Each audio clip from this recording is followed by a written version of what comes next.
नबी करीम ईद उल अज़ही के दिन बकिया की तरफ तशरीफ ले गए और 2 रकअत ईद की नमाज पढ़ाई।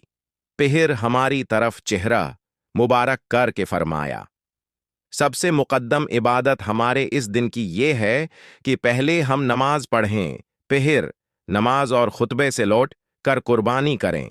इसलिए जिसने इस तरह किया उसने हमारी सुन्नत के मुताबिक किया, और जिसने नमाज से पहले ज़ब्ह कर दिया तो वो ऐसी चीज़ है जिसे उसने अपने घर वालों के खिलाने के लिए जल्दी से मुहैया कर दिया है और उसका कुर्बानी से कोई ताल्लुक नहीं।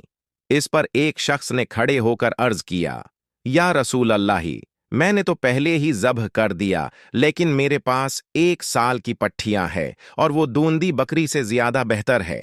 आपने फरमाया, खैर, तुम उसी को ज़ब्ह कर लो, लेकिन तुम्हारे बाद किसी की तरफ से ऐसी पट्ठियां जायज न होगी।